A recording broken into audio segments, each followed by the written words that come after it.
Hello students. आज हम बात करने वाले हैं मॉलिक्यूलर बेसिस ऑफ इनहेरिटेंस के हार्शी एंड चेज एक्सपेरिमेंट के बारे में। यस, हार्शी एंड चेज एक्सपेरिमेंट ने अनइक्विवोकल प्रूफ दिया that DNA is the genetic material. बेटा, एक समय आ गया था जहाँ पे सारे साइंटिस्ट जान तो गए थे दैट डीएनए होता है, प्रिंसिपल्स ऑफ इनहेरिटेंस भी होता है, कुछ चीजें तो होती है जो पेरेंट्स से बेबीज से और बेबीज को उनके बेबीज को ट्रांसफर हो रही होती है, जो कि एग्जैक्ट सेम लाइन में होते हैं। लेकिन वो क्या है? What is the biochemical nature of the genetic material? Genetic material तो समझ गया, लेकिन लोगों में अभी भी कंफ्यूजन था कि ये जेनेटिक मटेरियल है क्या। क्या ये डीएनए है, क्या ये प्रोटीन है, और क्या ये आरएनए है?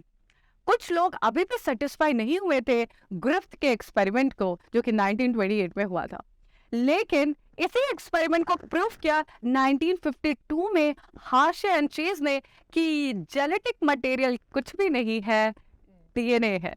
Yes, Hershey and chase experiment ने प्रूफ किया that DNA is the genetic material. और इनने बहुत छोटे से इंग्रेडिएंट और बहुत ही कमाल के इंग्रेडिएंट से प्रूफ कर दिया दैट ज्यादा आपको टेंशन लेने की जरूरत नहीं है। छोटा सा सिंपल स्टेप है, देख लीजिए, अकल लगाइए और जरूर आपको डिफरेंस समझ में आ जाएगा प्रोटीन और जेनेटिक मटेरियल डीएनए में। तो let's not waste the time, start the lecture. तो अगर बेटा मैं बात करूं हार्शे चेज एक्सपेरिमेंट की, तो इनने 3 इंग्रेडिएंट का इस्तेमाल किया। हार्शे चेज एक्सपेरिमेंट ने कौन से इंग्रेडिएंट का इस्तेमाल किया? तो बेटा इनने लिया आपका बैक्टीरिया, ठीक है, और बैक्टीरिया को इन्फेक्शन कॉज करने वाले वायरस, जिसे आप कहेंगे स्पेलिंग मिस्टेक, ओके, बैक्टीरियोफेज। और बैक्टीरियोफेज के बाद इनने लिया radio active isotope. Radio active isotopes लिया 2 एलिमेंट का, रेडियो एक्टिव आइसोटोप लिया 2 एलिमेंट का, सल्फर एंड फॉस्फोरस। सल्फर का रेडियो एक्टिव एलिमेंट लिया 35 एंड फॉस्फोरस का लिया 32। Radio active sulphur, radio active phosphorus और आइसोटोप 32 एंड 35। अब एग्जामिनर कभी कभी आपको दे देता है कि which of the following statement is true, और बट गलती क्या करता है, वो 32 यहाँ पे लिखता है, सल्फर को 32 लिखता है और फॉस्फोरस को 35। आपको एक छोटी सी ट्रिक लगानी है तो ये कंफ्यूजन भी दूर हो जाएगी। बेटा देखो, 5 लिखो और इसको एस में कन्वर्ट करो, तो एस और 5 सेम है ना, तो 35 एस है और 32 पी है। कैसे? पी 32, तो 2 को पी में कन्वर्ट कर सकते हैं, और 35 एस 5। क्लियर? ओके। सो इन 3 इंग्रेडिएंट का हमने इस्तेमाल किया और एक्सपेरिमेंट को प्रूफ किया कि डीएनए ही जेनेटिक मटेरियल है। लेकिन ये हुआ कैसे? इसके पीछे एक प्रिंसिपल है जो कि काफी इंटरेस्टिंग है, आप समझिए। तो बेटा अगर मैं बोलूं कि आपके पास एक बैक्टीरिया है और बैक्टीरिया को अगर आपके वायरस ने इन्फेक्शन दिया है, तो इन्फेक्शन का मतलब ही होता है, इन्फेक्शन का कुछ मतलब नहीं है, इन्फेक्शन का मतलब है उसने अपना पास किया है genetic material. So passing of genetic material. बेटा इन्फेक्शन का मतलब क्या होता है? इन्फेक्शन का मतलब होता है पासिंग ऑफ जेनेटिक मटेरियल। तो वायरस अगर इन्फेक्शन कर रहा है तो मींस वायरस के पास एक जेनेटिक मटेरियल है जिसमें इनकोडिंग है कि भैया जाके तुम क्या करो, इन्फेक्शन कॉज करो। सो आपके वायरस के पास, सपोज करो वायरस के पास जेनेटिक मटेरियल डीएनए है। अब बेटा डीएनए की एक सेगमेंट को आप जीन कहते हैं, और इस जीन के पास क्या है? मैसेज है वायरल प्रोटीन बनाने का, और ये वायरल प्रोटीन एक्सप्रेस होगी तो बैक्टीरिया के अंदर इन्फेक्शन आ जाएगा। तो आपको यहाँ पे भी सिर्फ इतना समझना है कि डीएनए एक डबल स्टैंडर्ड स्ट्रक्चर है जिसके अंदर एक जीन होती है और जीन के पास एक मैसेज है कि आपको वायरल प्रोटीन बनाना है, और ये वायरल प्रोटीन जैसे जाएगी वो इन्फेक्शन कॉज कर देगी बैक्टीरिया में, और बैक्टीरिया की डेथ हो सकती है, बैक्टीरिया डिस्ट्रॉय हो जाएगा।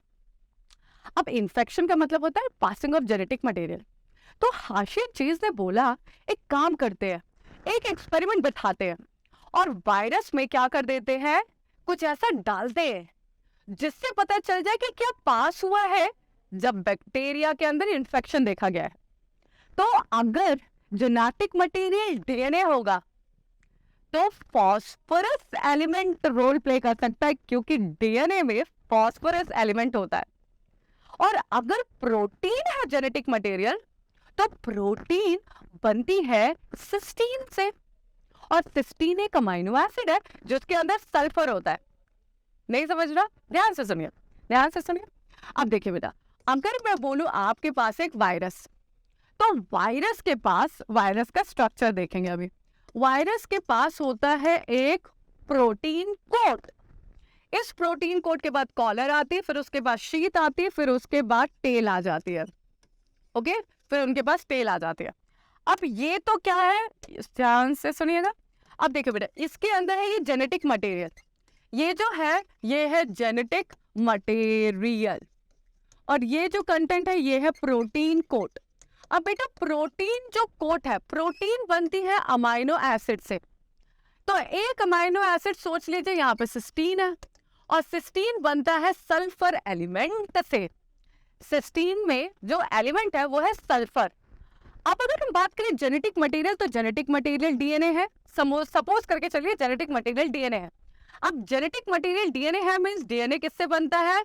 फॉस्फोरस एलिमेंट से। मैम ये आप ऐसे क्यों बोल रही हैं? तो बेटा एक बात बताओ, डीएनए का स्ट्रक्चर कैसे? जेनेटिक मटेरियल, ये 3 प्राइम टू 5 प्राइम, ये 5 प्राइम टू 3 प्राइम। 3 प्राइम में OH ग्रुप है और आपके 5 प्राइम पे फॉस्फोरस है कि नहीं है? तो इससे पता चला कि हमारे डीएनए में फॉस्फोरस एलिमेंट है। डीएनए में क्या है? फॉस्फोरस है। और आपके प्रोटीन में क्या है? सल्फर है। तो अगर मैं कुछ टैग लगा दूं, अगर मैं कुछ टैग लगा दूं, सल्फर के अंदर कोई टैगिंग कर दूं, फॉस्फोरस के अंदर कोई टैगिंग कर दूं, और आफ्टर इन्फेक्शन अगर मैं पता करने की कोशिश करूं क्या अंदर आया है, फॉस्फोरस आया है, तो फॉस्फोरस का टैग ऑन हो जाएगा। अगर प्रोटीन आई है तो प्रोटीन का टैग ऑन हो जाएगा नहीं? तो आफ्टर इन्फेक्शन देखते हैं कौन सा रेडियो एक्टिव एलिमेंट आया है। तो हम क्या करें, फॉस्फोरस जो है इसको रेडियो एक्टिव कर देते हैं 32, और अभी हम सल्फर, नॉर्मल सल्फर नहीं दे रहे, अभी हम देंगे radio active 32, sulphur radio active 35, sorry 35, sulphur 35, phosphorus 32। अब होगा क्या, ध्यान से सुनो, अब होगा क्या? अब हमने बेटा 2 वायरस ले लिया। एक वायरस जो 50% हमने वायरस लिया, और इस 40% वायरस को हमने ग्रो किया किसमें? Radio active phosphorus 32। और हमने वायरस लिया, 50% वायरस को हमने ग्रो किया इनटू रेडियो एक्टिव सल्फर 35। अब इस वायरस को हमने बैक्टीरिया के अंदर डाल दिया, इस वायरस को हमने बैक्टीरिया के अंदर डाल दिया, और इस वायरस को भी हमने किसके अंदर डाल दिया? बैक्टीरिया के अंदर डाल दिया। अब आफ्टर इन्फेक्शन वो वायरस जिनके पास रेडियो एक्टिव फॉस्फोरस 32 था, जब हमने उनको बैक्टीरिया के अंदर क्या किया, इन्फेक्शन करने दिया, तो हमने देखा कि आफ्टर सम टाइम बैक्टीरिया भी क्या हो गया? रेडियो एक्टिव हो गया, और उसके अंदर फॉस्फोरस 32 मिले। लेकिन जब हमने वायरस जिसको हमने बैक्टीरिया के साथ इन्फेक्शन करने को दिया था, इसके अंदर नो रेडियो एक्टिविटी आई, नो रेडियो एक्टिविटी। तो आफ्टर जब हमने वायरस को जब 50% वायरस जिनकी ग्रोथ हुई थी सल्फर 35 में, आफ्टर इन्फेक्शन हमने कोई भी रेडियो एक्टिविटी नहीं देखी। इन्फेक्शन हुआ, यहाँ के डीएनए की हमने टैगिंग नहीं की थी, यहाँ के सिर्फ हमने प्रोटीन कोड की टैगिंग की थी। और आपको पता है जब इन्फेक्शन होता है तो सिर्फ जेनेटिक मटेरियल जाता है। तो इनकी जेनेटिक मटेरियल में क्या हुआ था? इनकी जेनेटिक मटेरियल में कोई टैगिंग नहीं थी, इनके सिर्फ और सिर्फ रेडियो एक्टिविटी कहाँ थी? इनके कोट में थी, इनके प्रोटीन कोट में थी। और प्रोटीन कोट सेपरेट हो जाता है जब इन्फेक्शन होता है। इन्फेक्शन के टाइम सिर्फ क्या आती है? Genetic material. तो आफ्टर दिस एक्सपेरिमेंट हमने देखा वही बैक्टीरिया रेडियो एक्टिविटी दिखा रही है जहां पे रेडियो एक्टिव फॉस्फोरस को ग्रो किया गया सल्फर आपके वायरस में।